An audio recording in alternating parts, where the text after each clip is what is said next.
Salmo 133, verso de número 1. Põe para mim na tela, por favor. Ó, como é bom e agradável viverem juntos ou viverem unidos os irmãos. Você pode ler lá para mim? Não, é só o verso 1, por enquanto. Ó, como é bom, não está falando para quem, tá certo? Ó, como é bom e agradável, certo? Viverem unidos os irmãos. Para o diabo nós já temos certeza de que é bom e agradável? Não. Para alguns irmãos é bom e agradável viver com outros? Nem sempre. Então é só para a gente ter uma perspectiva mais profunda de uma orientação que é difícil de cumprir. Então vamos ver mais textos. Mateus 5, 23. Coloca na tela. Mateus 5, 23. Portanto, se você estiver trazendo a sua oferta ao altar e lá se lembrar que o seu irmão tem alguma coisa contra você, verso 24, deixe diante do altar a sua oferta, vá primeiro reconciliar-te com o seu irmão e então volte e faça a sua oferta. Verso 25, entre em acordo sem demora com o seu adversário, enquanto você está com ele no caminho,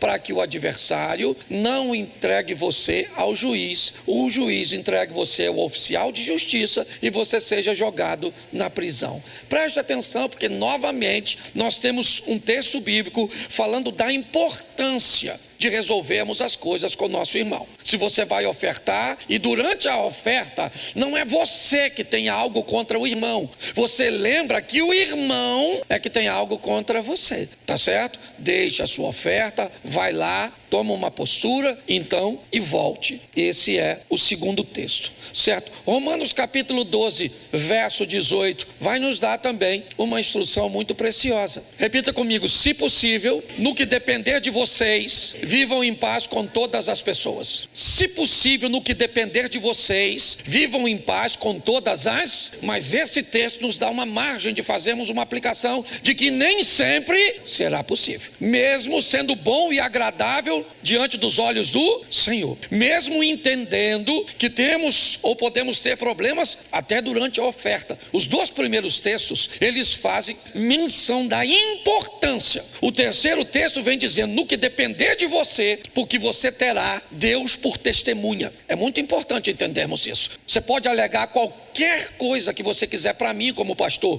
para dizer da dificuldade que você tem de viver com seu cônjuge, com seu pai, com seu irmão, com seu amigo. A única questão é que eu não tenho conhecimento suficiente para dar a você razão ou não. Então é importante que isso que nós estamos lendo, nós vamos prestar conta direto a uma testemunha. Deuteronômio: os céus e a terra tomo hoje por testemunha entre eu e você, certo? Estarei convosco todos os dias, ainda que você faça sua morada nas estrelas. Esses são textos que diz que não há como esconder do Senhor. Então é importante que tenhamos essa visão, tá certo? Então, no que depender de você, lute com todas as forças para manter a comunhão com os irmãos. Mas o salmista, no Salmo 120, no verso 5, ele diz algo precioso: ai de mim que peregrino em Meseque, habito em meio a tendas de Quedar.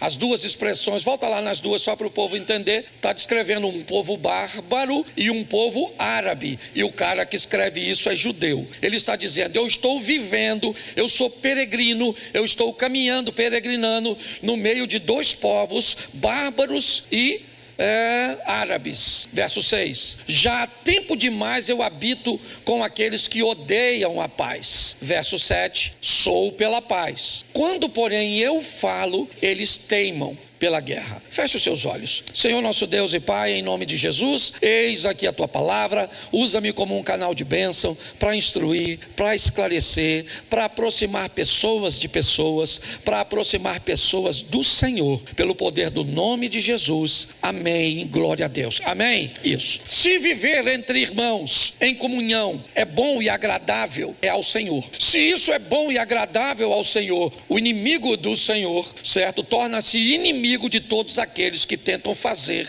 o que o Senhor quer.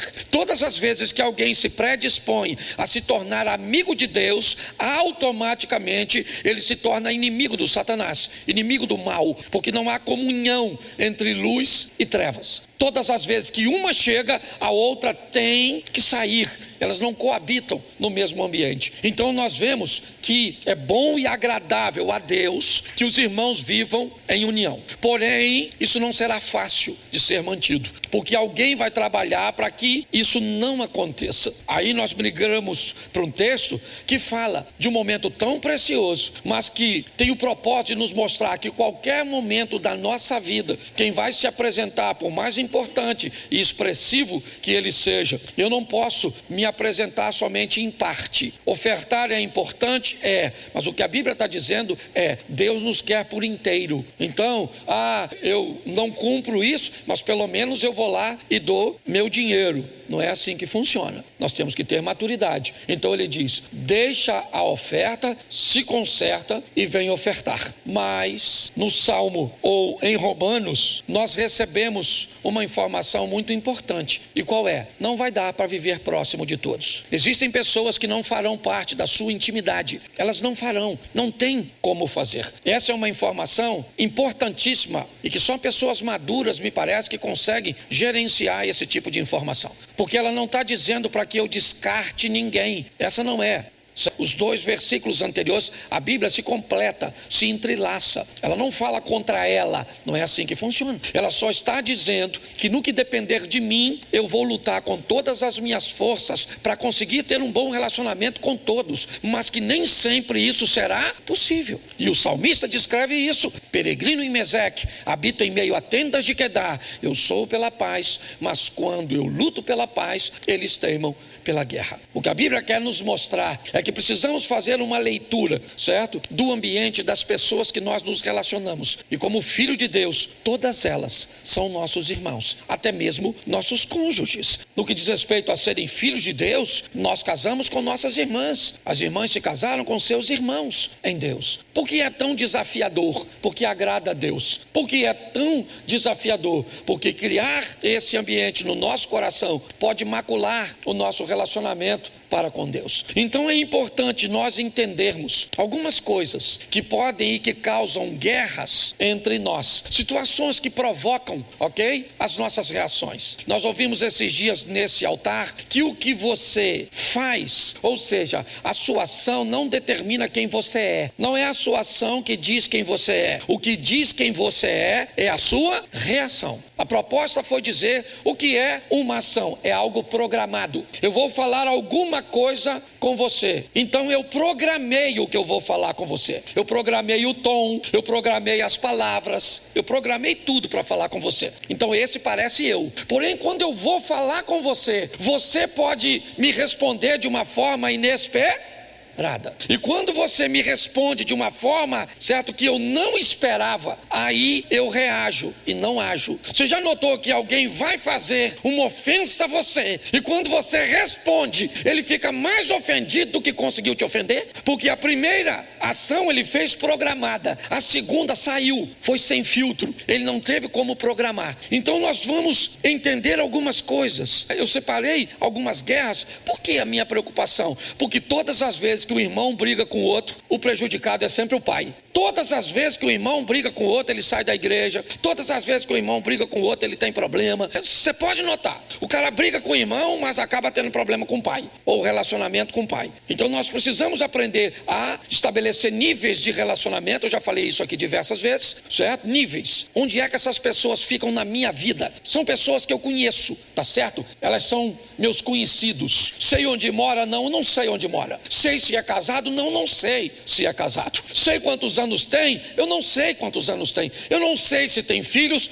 mas eu conheço de vista. Esse é um tipo. A maior parte das pessoas ocupam essa categoria e vão ficar lá para sempre, e você não vai se sentir incomodado com elas. A segunda categoria é a categoria dos amigos. Os amigos superficiais. Aquelas pessoas que você não tem relacionamento tão profundo, mas você já sabe onde mora, você sabe o nome, você sabe que é casado, sabe quantos filhos tem, tá? Você joga uma bola com ela, você conhece as pessoas de uma forma mais, ela ocupa um lugar. Bom, nós temos aqueles que vão entrar um pouco mais na nossa intimidade. Eles vão viajar conosco, eles frequentam a mesma igreja, lanchamos depois do culto. Cuidado, porque isso não dá o direito a você de levá-los para dentro da sua casa. Isso aí é outra categoria. Se quiser levar de forma irresponsável, leve, mas depois não diz que não vão mais na igreja porque o irmão está lá, aquele irmão fofoqueiro que me ofendeu, que fez isso, que fez aquilo outro, que fez aquilo outro. Quem mandou você levar?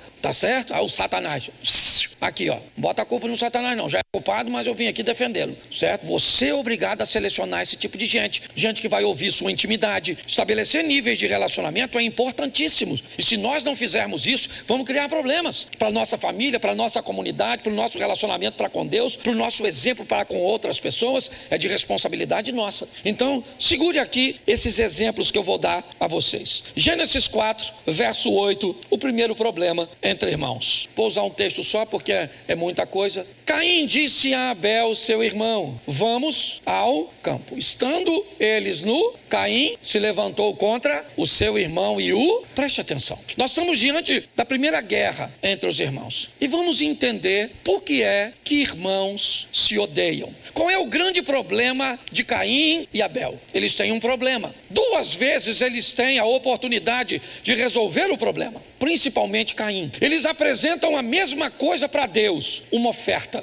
Porém, eles têm de Deus respostas diferentes. Os resultados daquela apresentação não foram os mesmos. Irmãos têm muito problema quando eles têm resultados diferentes. É muito comum os resultados criarem problemas entre irmãos. Por que ele foi aceito? Por que ele teve um resultado melhor que eu? Que ele chegou onde eu não cheguei? Ele tem o que eu não tenho. A comparação de resultados é um problema terrível para os irmãos conviverem. São filhos do mesmo pai, têm a mesma oportunidade de viver, mas quando o resultado de Caim é diferente de Abel, Deus sabe que aquilo é um perigo. Então Deus não fica quieto, ele vai conversar com Caim. Deus vai conversar com Caim. Na conversa, Deus explica o motivo pelo qual o resultado foi diferente. Você pode pegar na sua Bíblia. Deus aparece a Caim e diz: por que tiraste? Por que o seu semblante está desse jeito? Se você fizer o que é certo, não será aceito. Porém, se você não fizer o que é certo, o pecado jaz à porta, e o desejo dele vai ser sobre você. É isso. Deus já está conversando com Caim, explicando a ele que para ele ter um resultado igual ao de Abel, é só mudar de postura.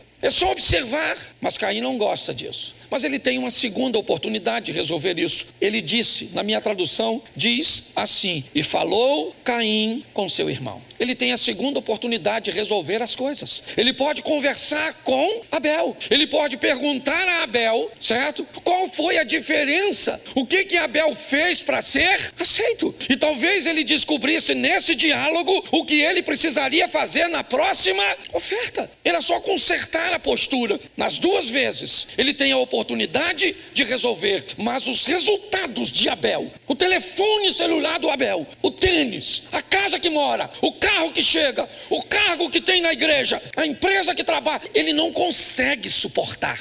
Ele tem a oportunidade de fazer o mesmo, e não o mesmo em si, mas de retirar da vida resultados extraordinários, mas ele não faz. Não, das 2 vezes falhou. Então Caim só tem uma coisa a fazer: matar alguém. E se tinha alguém que merecia morrer nesse texto, quem era? Quem era? O Caim, não fisicamente, certo? Caim precisava matar tudo aquilo de ruim que Deus já o havia denunciado, e pronto.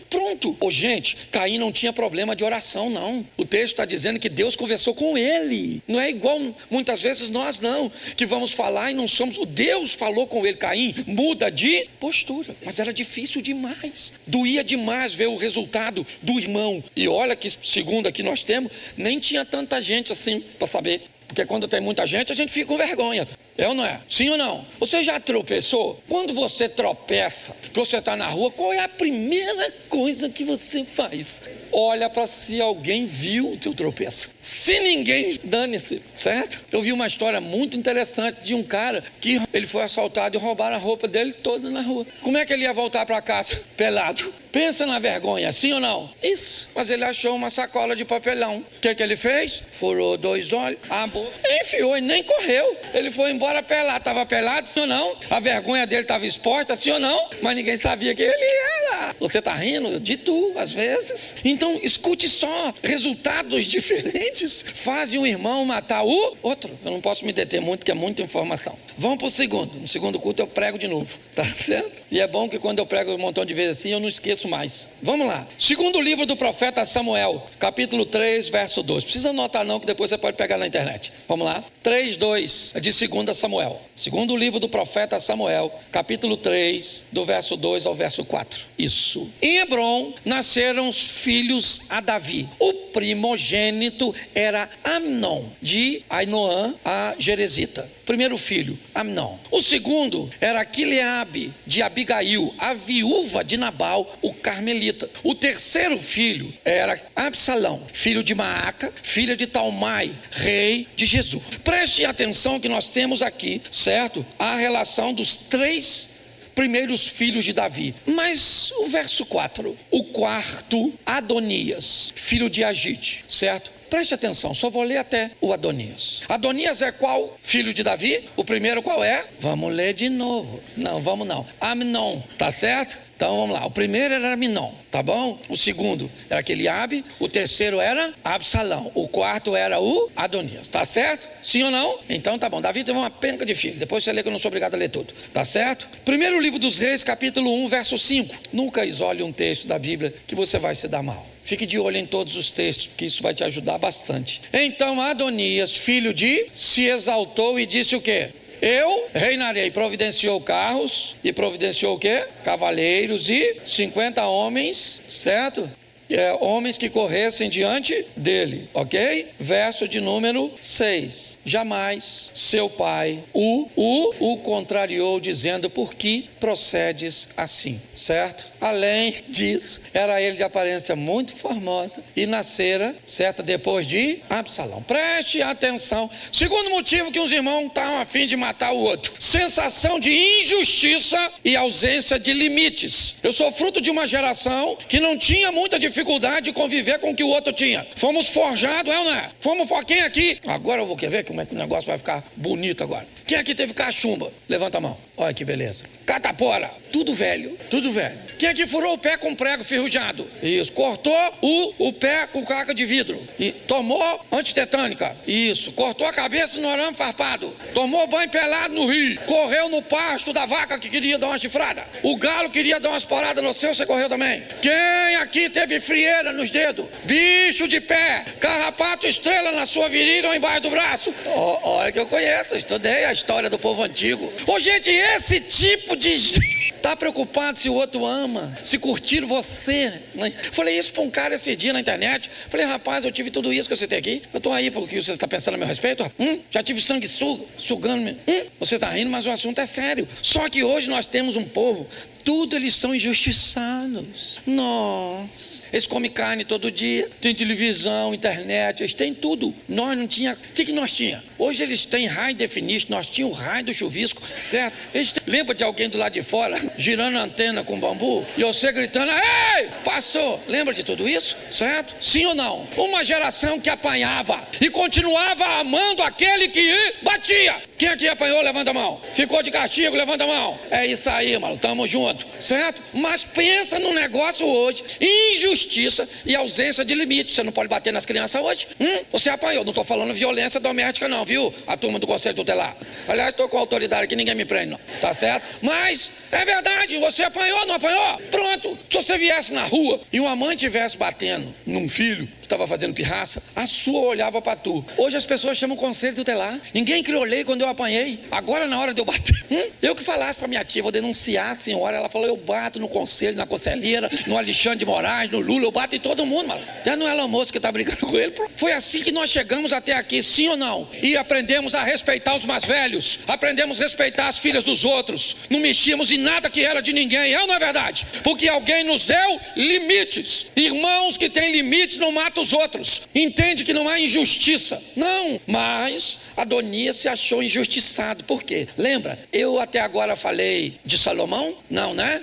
Eu falei de Amnon, Quileabe, eu falei de Absalão, certo? E eu falei de Adonias. Salomão apareceu? Não. Mas quando Salomão vai ser ungido rei por Davi, Adonias não vai engolir isso. Ele não vai engolir. Ele não consegue. Ele não tem maturidade para entender isso. Ele não quer ser o irmão do rei. Ele quer ser o rei. Ser o irmão do rei era uma vantagem, sim ou não? Sim ou não? Isso. Se ele fosse leal ao rei, seria mais ainda, sim ou não? Ele teria um bom cargo, uma boa estrutura, uma boa proteção, sim ou não? Mas ele não queria ser o irmão do rei. Ele queria ser porque para ele aquilo era injusto. Mas aí a Bíblia diz: por que ele é assim? Porque seu pai, certo? Jamais o contrariou, perguntando por que ele fazia assim. É importante nós estabelecermos limites, porque pessoas que não têm limite, quando olharem situações cujas quais eles não recebem a vantagem que gostaria de receber, eles têm tendência a matar o outro. Essa é a grande verdade. Posso ouvir um amém? Só tem mais 10 minutos. Isso. Vamos para o terceiro. Gênesis 37, 3. Outro motivo que os irmãos gostam de ter problema e de matar o outro. Ora, Israel, ou seja, Jacó, amava mais a José que a todos os seus filhos, porque era filho da sua velhice, e fez uma túnica talar de mangas compridas. Irmãos costumam matar os outros quando os pais estabelecem comparações. O texto está dizendo que Jacó, por José ser filho de Raquel, a mulher que ele amava, o primeiro filho dela, até o presente momento o filho mais novo, o caçula, nitidamente ele, certo, oferece preferências a esse garoto. Quando ele faz isso, ele cria um litígio, ele cria um problema, ele cria uma briga por causa das comparações. Quando nós fazemos isso com os nossos irmãos, ou seja, com os nossos filhos, nós criamos problemas entre eles. Nós temos que ter muito cuidado com as preferências, temos que ter muita sabedoria quando vamos convidar alguém e deixar alguém de fora, como vamos dar para alguém, mas não temos condições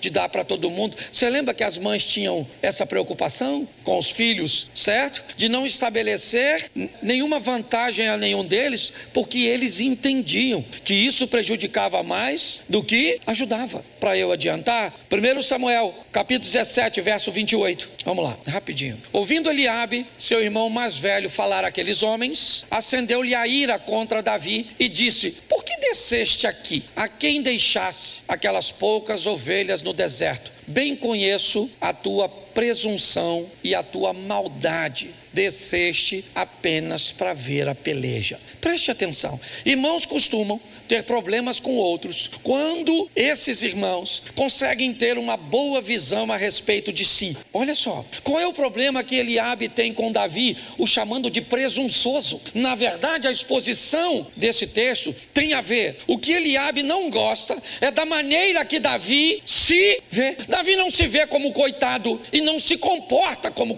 coitado. A visão que Davi tem a respeito dele. Olha, deixa eu falar uma coisa para vocês. Aprendam uma coisa nessa vida. As pessoas valorizam algumas coisas mais do que dinheiro. Tem algumas coisas que elas saíram, sabe, do ambiente do comércio, da área do comércio. Tem coisas, por exemplo, dinheiro não compra amizade, dinheiro não compra amor. Tem algumas coisas que estão fora do circuito do comércio. São coisas que o dinheiro não vão conseguir pagar. E pega aí essa. Tem uma coisa que o dinheiro não consegue, as pessoas amam ter, mas poucas conseguem ter de verdade: autoconfiança, se enxergar com bons olhos, saber quem é filho de Deus e não interessa o tamanho do adversário, o Deus que eu sirvo é maior do que todas as coisas. Quando Davi tem uma visão nítida dele mesmo, vai à batalha, o que tem lá um cara grande, desafiando a todos, todos estão com medo. Davi chega e diz: quem é esse incircunciso filisteu para afrontar o exército do Deus vivo? A primeira coisa que seu irmão disse: com quem você deixou as poucas ovelhinhas, ó? Seu presunçoso, conheço a tua maldade. Olha só, às vezes quando você se enxerga, quer alcançar grandes coisas, quer chegar em lugares altos, quer conquistar quem está do seu lado, seus irmãos não toleram isso. Mas sabe por que não toleram? Porque não conseguem ter a boa visão de si mesmo que você tem. Não se engane. Pessoas detestam. Ah, pastor, mas eu não julgo ninguém. Ah, não julga? Você quer ver as pessoas te odiarem? Tem um casamento feliz. Não há nada pior que um casamento feliz. Um casamento feliz denuncia que é possível, sabe? Quando você faz algo, você não precisa falar. Aquilo fala por si só. O que está acontecendo aqui com Eliabe é isso. Ele não gosta, ele chama Davi de presunçoso. Com quem você? O que você veio fazer aqui? Eu sei que você só veio ver a peleja. Note que o que Eliabe está dizendo: eu sabia que se você você chegasse aqui, você não ia ter medo do gigante, porque você acredita em você. Eu não sei o que você está te enfrentando, mas Deus está mandando te dizer: acredite em você e no Deus que você serve, porque Ele vai te dar vitória. Não interessa o que você esteja enfrentando. Agora, se prepare. Se você acredita em você e tem uma boa visão a respeito de si mesmo, seus irmãos não vão gostar de você. Entendeu? Aí você descobre, você quer ser um derrotado e não conviver com isso, ou quer vencer, mas aprender a lidar com essa situação. Posso ouvir um amém? Isso, só faltam mais 2 aqui, não vou passar de 7,5 não. Gênesis 21:8. Enquanto você acha, vamos lá? Vamos lá. Resultados diferentes faz com que irmãos queiram matar uns aos outros. Sensação de injustiça e ausência de limites vão fazer os irmãos se degladiarem. Preferências e comparações, certo? Vão criar problemas entre irmãos, seja na igreja como pastor, seja você como um patrão, certo? Seja você quem for, um líder, comparou, você vai ter problema. Tinha que ser igual fulano, olha como fulano é bom, você vai ter problema, certo? A boa visão a respeito de si mesmo. Quinto, Gênesis 21:8. Gênesis 21, verso 8. Põe para mim, por favor. Isaac cresceu e foi desmamado. No dia em que o menino foi desmamado, Abraão deu um grande banquete. Olha para mim agora. Nós temos um problema muito peculiar, muito particular aqui nesse texto. Nós temos um filho brigando com problemas sérios com alguém que é um meio filho. De Abraão, Isaac e Ismael é filho, sim ou não? Mas de Sara não. Olha só, nós temos um problema muito sério nessa situação. A ideia de Sara foi ter um filho e ele nasceu, seu nome Ismael, sim ou não? Ismael não era filho de Sara, sim ou não? Ela usou uma lei que lhe permitia fazer isso de forma legítima. Mas quando Isaac nasceu, para Sara, Ismael deixou de ser filho. Isso aqui vale muito, mas é muito precioso, mas muito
precioso com gente que casa com outra pessoa, que tem um filho que não é seu. Olha, pensa numa das coisas que, se eu puder e se me pedir conselho, eu dou todas as informações possíveis, porque é dificílimo criar um filho que não é seu, porque ele é seu para algumas coisas, mas não é seu para outras, principalmente para limites, para correções, certo? Você é mãe para lavar roupa, para passar, para fazer comida, para fazer isso, para arrumar a casa, para fazer, mas se você pedir para jogar o lixo fora, sabe o que ele diz? Que vai jogar depois de quê? Se ele não faz nada 24 horas, aí você pensa. Então há muito conflito principalmente quando nesse relacionamento acontece o nascer de outro filho. Aliás, eu pastoreei uma igreja que um dia uma mulher chegou com um grupo de pessoas, aí ela falou: pastor, como é que está o senhor? Eu falei: tudo bem. Aí tinha um montão de gente, falei: nossa, que legal, veio com a família. Ela falou: esse aqui, pastor, é meu ex-marido, essa é a esposa do meu ex-marido, e esses dois aqui é o meu filho com os meus filhos com esse. Falei: beleza. Eu falei: e o pessoal de cá? Não, o pessoal de cá é os dois filhos do marido que eu tenho agora,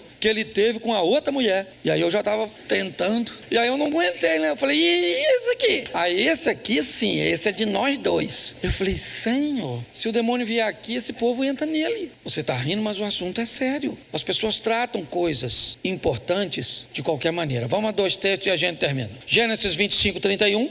Esse é um dos motivos mais comuns e principalmente a vias de fato. Disse Jacó: vende-me primeiro o teu direito de primogenitura. Uma das coisas que faz demais, certo? Os irmãos quererem matar o outro é herança. Esse é um motivo muito comum, certo? Eu não posso abordar nos detalhes porque eu fiz uma aplicação bem específica, mas o Jacó, ele quer a herança de Esaú. A Sara disse: Ismael não herda nada. Até hoje ninguém tira da minha cabeça. Respeito os teólogos de plantão, que é aqui, que é na internet, que isso vai ficar gravado, mas ninguém tira da minha cabeça. Quando Sara disse para Abraão: Ismael não herda nada do que é do meu filho Isaque, Deus havia falado para Abraão: manda Ismael embora e deixa ele comigo. E Sara vai descobrir que os árabes serão muito mais ricos do que os judeus. Para mim é exatamente isso. Quer depender, dependa de Deus, porque Ele é dono de todas as coisas, certo? É um motivo terrível, tá certo? Herança. E tem um contexto tão grande no ambiente de igreja que você não pode imaginar, mas eu não tenho como passar aqui agora. E o último é uma parábola, mas vale a pena nós vermos. Lucas 15, 25, e a gente termina aqui e ora. Lucas 15, 25. Irmãos matam irmãos ou querem matar irmãos, a guerra entre irmãos. Ora, o filho mais velho que estivera no campo, quando voltava, ao aproximar-se da casa, ouviu a música e as danças. Verso 26, o que ele fez? Chamou um dos criados e perguntou-lhe o que era aquilo. O que o criado disse? Veio teu irmão, certo? E teu pai mandou matar um novilho cevado porque o recuperou. Porque irmãos entram em guerra? Porque uns têm coragem de fazer coisas que os outros não têm. Às vezes é só coragem de ler, é só coragem de estudar, é só coragem de cometer erros. Às vezes a vantagem que os outros irmãos têm sobre nós é que estiveram diante dele os mesmos recursos que foram expostos diante de nós. A diferença é que eles tiveram coragem de fazer uso daquilo e nós não. Aqui nós estamos diante do filho pródigo. Qual é o problema do filho mais velho? O pai, o texto diz no começo: o filho mais novo pediu o que era seu e o pai repartiu entre eles os seus haveres. No dia em que o filho mais novo foi embora, o mais velho já tinha recebido. Quer botar? Coloca aí. Certo homem tinha 2 filhos, vamos lá. Isso, o mais moço disse ao pai, disse o quê? Disse o quê? Pai, dá-me parte dos bens que me... E ele fez o quê? Lhes repartiu. Lhes repartiu.